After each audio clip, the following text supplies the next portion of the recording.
नमस्कार दोस्तों हमारे YouTube चैनल शिवा शक्ति तंत्र रहस्य में आप सभी का स्वागत है।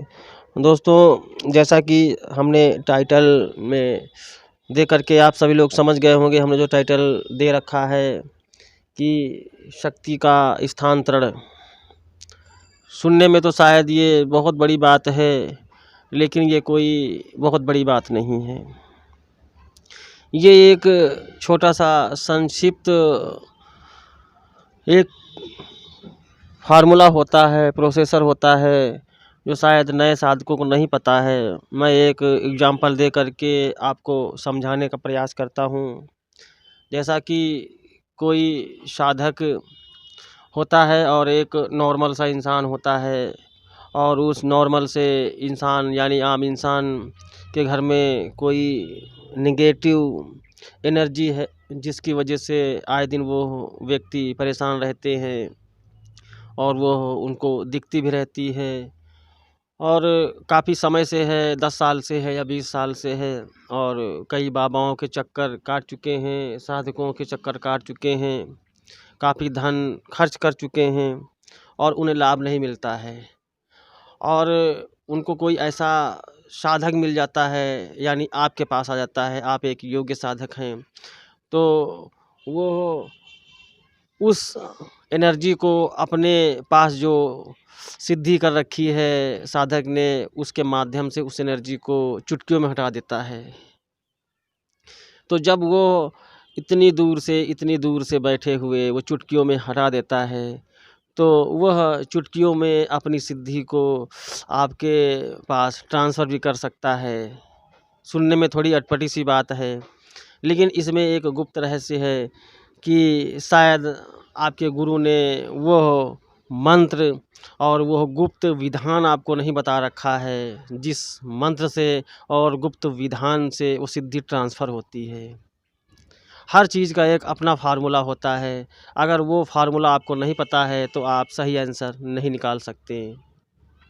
तो मैंने देखा है कि शायद ज़्यादातर वो गुरुमुखी मंत्र हैं और वो शायद हर किसी साधक के पास नहीं पाए जाते हैं। अगर पाए गए होते तो हमने यूट्यूब पे देखा है कि शायद ऐसे साधक नहीं हैं, बहुत कम होंगे, या 10-5 ही लोग होंगे जो शक्ति का स्थानांतरण कर सकते हैं, अपनी शक्ति को किसी सामने वाले व्यक्ति को दे सकते हैं। स्वयं सिद्धि करें और स्वयं करने के बाद किसी अन्य व्यक्ति को, अपने प्रिय व्यक्ति को दे दें। तो ऐसा हो सकता है, कोई बड़ी बात नहीं है। बस वो गुप्त मंत्र और गुप्त विधान आपको पता होना चाहिए, और वो गुप्त मंत्र और गुप्त विधान किसी पुस्तक में शायद नहीं है। अगर होता तो शायद चर्चा में होता।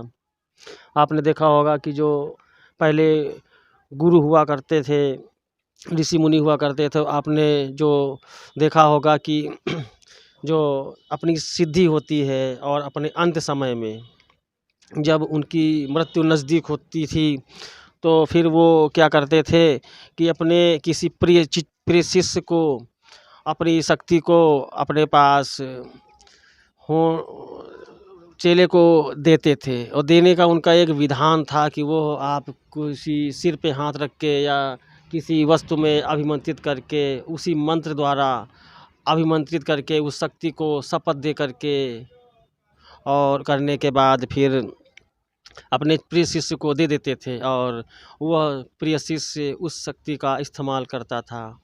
वह सिद्धि चेले ने तो कभी नहीं की होती थी, लेकिन वह सिद्धि चेले के पास स्वतः आ जाती थी, क्योंकि वह उस मंत्र शक्ति में बंधी होती है, उस विधान में बंधी होती है। तो ये प्रोसेसर होता है, और ये गुप्त प्रोसेसर है, गुप्त विधान है और गुप्त मंत्र है, हर किसी को नहीं पता है। आगे भविष्य में मैं प्रयास करूंगा कि मैं वो विधान और शायद वो मैं मंत्र बताने का प्रयास करूंगा। मेरे कई साधक भाइयों की रिक्वेस्ट थी कि वो कौन सा सिस्टम होता है जिससे शक्ति का स्थानांतरण हो जाता है, यानी एक व्यक्ति सिद्धि करता है और सिद्धि करने के बाद सामने वाले व्यक्ति को ट्रांसफ़र कर देता है, यानी स्थानांतरण कर देता है, एक स्थान से दूसरे स्थान में ट्रांसफ़र कर देता है। तो मैं वो विधान जो है आपको बताने का प्रयास करूंगा, और कुछ चुनिंदा साधकों को मैं व्हाट्सएप पे ही बताऊंगा, और आशा करता हूँ ये शायद थोड़ी नई जानकारी होगी, तो आप लोग इस जानकारी से संतुष्ट होंगे। नमस्कार दोस्तों।